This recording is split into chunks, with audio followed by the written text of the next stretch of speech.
আল্লাহ রাব্বুল আলামিন বলছেন সূরা নিসার 69 নম্বর আয়াত, ওমা ইউতিল্লাহ ওয়া রাসূলা ফাউলাইকা মাআল্লাযীনা আনআমা আল্লাহু আলাইহিম মিনান নাবিয়্যিনা ওয়াস সিদ্দীকিনা ওয়াশ শুহাদাই ওয়াস সালিহিন ওয়া হাসুনা উলাইকা রাফিকা। হে শ্রীকাইলের বাসীরা, হে চারিপাড়ার যুবকেরা, হে চারিপাড়ার মুরব্বিয়ানরা, হে চারিপাড়ার মহিলা মা বোনেরা, তোমরা যারা আমার কথা শুনতেছো, তোমাদের জন্য আমার একটা বড় ধরনের মেসেজ।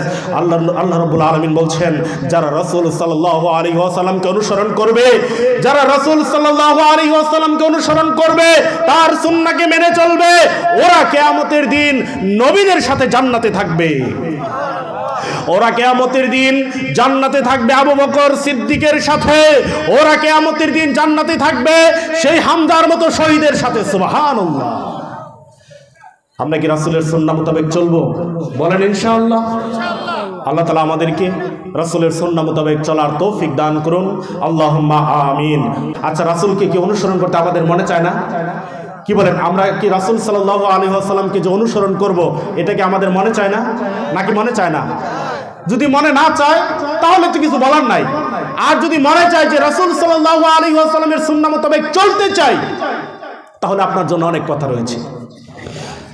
আল্লাহ রাসূল সাল্লাল্লাহু আলাইহি ওয়াসাল্লামের সাহাবায়ে কেরামগণ রাসূল সাল্লাল্লাহু আলাইহি ওয়াসাল্লামকে কিভাবে অনুসরণ করতেন, আমি আপনাকে কয়েকটা দৃষ্টান্ত দেখাই। আল্লাহ রাসূল সাল্লাল্লাহু আলাইহি ওয়াসাল্লামের বিশিষ্ট সাহাবী আব্দুল্লাহ ইবনে ওমর রাদিয়াল্লাহু আনহু একদিন রাস্তা দিয়ে যাচ্ছেন, সোজা রাস্তা দিয়ে যাচ্ছেন, যাওয়ার পর তিনি একটু বাঁকা হয়ে হেঁটে গেলেন। দেখেন রাসূল সাল্লাল্লাহু আলাইহি ওয়াসাল্লামকে সাহাবায়ে কেরামগণ কিভাবে অনুসরণ করেছেন। তো এখানে সোজা যাওয়ার কথা ছিল, কিন্তু না গিয়ে একটু ঘুরে গেলেন, একটু বাঁকার দিক দিয়ে হেঁটে গেলেন। তখন অন্যান্য সাহাবী ভাইরা বলল যে আপনি এখানে এসে কেন আপনি একটু বাঁকা হয়ে একটু ঘুরে হেঁটে গেলেন কেন?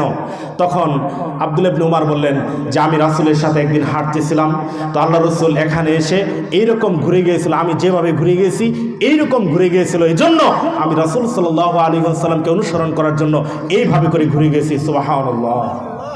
কিভাবে তারা অনুসরণ করতেন, অনুসরণের দৃষ্টান্ত পৃথিবীতে বিরল দৃষ্টান্ত তারা স্থাপন করে গেছেন। আল্লাহ রাসূল সাল্লাল্লাহু আলাইহি ওয়াসাল্লাম একদিন মিম্বারে উঠছেন, মিম্বারে খুতবা দিচ্ছেন। এমন সময় তিনি সকলকে বললেন, ইজলিসু, তোমরা বসে পড়ো। আব্দুল্লাহ ইবনে মাসউদ দরজার বাহিরে ছিলেন, দরজাতে ঢুকতেছেন, এমন সময় রাসূলের কথা বলা মাত্রই তিনি বসে পড়লেন। সুবহানাল্লাহ বলবেন না? আব্দুল্লাহ ইবনে মাসউদ বসে বললেন।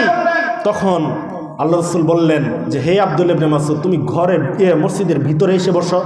দেখেন কেমন ভাবে তারা রাসূল সাল্লাল্লাহু আলাইহি ওয়াসাল্লামকে অনুসরণ করেছিল।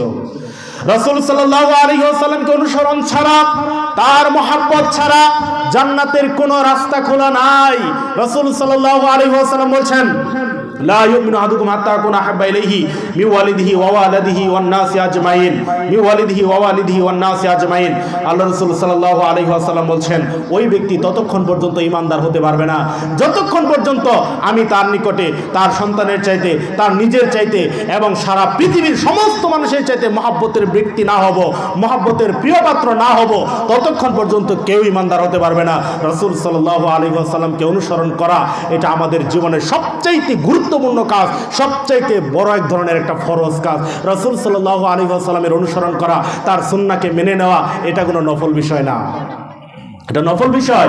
জি না, এটা নফল বিষয় না। মান আতা মুহাম্মাদান ফাকাদ আতা আল্লাহ, যে ব্যক্তি মুহাম্মদের আনুগত্য করলো, যে ব্যক্তি হাদিসের মধ্যে রয়েছে, যে ব্যক্তি মুহাম্মদের আনুগত্য করলো, সে ব্যক্তি যেন আল্লাহর আনুগত্য করলো। সুবহানাল্লাহ। আল্লাহর আনুগত্য যারা করে তাদের জন্য সুসংবাদ। আল্লাহর আনুগত্য যারা করে, যারা রাসূল সাল্লাল্লাহু আলাইহি ওয়াসাল্লামের তরিকা মোতাবেক চলে, যারা রাসূল সাল্লাল্লাহু আলাইহি ওয়াসাল্লামের সুন্নাহ মোতাবেক চলে, তাদের জন্য সুসংবাদ দিয়েই আমি আমার আলোচনা শেষ করে দিব। আল্লাহ রাব্বুল আলামিন বলছেন সূরা নিসার 69 নম্বর আয়াত, ওমা ইউতিল্লাহ ওয়া রাসূলা ফাউলাইকা মাআল্লাযীনা আনআমা আল্লাহু আলাইহিম মিনান নাবিয়্যিনা ওয়াস সিদ্দীকিনা ওয়াশ শুহাদাই ওয়াস সালিহিন ওয়া হাসুনা উলাইকা রাফিকা। হে শ্রীকাইলের বাসীরা, হে চারিপাড়ার যুবকেরা, হে চারিপাড়ার মুরব্বিয়ানরা, হে চারিপাড়ার মহিলা মা বোনেরা, তোমরা যারা আমার কথা শুনতেছো, তোমাদের জন্য আমার একটা বড় ধরনের মেসেজ। আল্লাহ রাব্বুল আলামিন বলছেন, যারা রাসূল সাল্লাল্লাহু আলাইহি ওয়াসাল্লামকে অনুসরণ করবে, যারা রাসূল সাল্লাল্লাহু আলাইহি ওয়াসাল্লামকে অনুসরণ করবে, তার সুন্নাহকে মেনে চলবে, ওরা কিয়ামতের দিন নবীদের সাথে জান্নাতে থাকবে। ওরা কিয়ামতের দিন জান্নাতে থাকবে আবু বকর সিদ্দিকের সাথে, ওরা কিয়ামতের দিন জান্নাতে থাকবে সেই হামজার মতো শহীদের সাথে। সুবহানাল্লাহ। আমরা কি রাসূলের সুন্নাহ মোতাবেক চলবো? বলেন ইনশাআল্লাহ। আল্লাহ তাআলা আমাদেরকে রাসূলের সুন্নাহ মোতাবেক চলার তৌফিক দান করুন। আল্লাহুম্মা আমিন।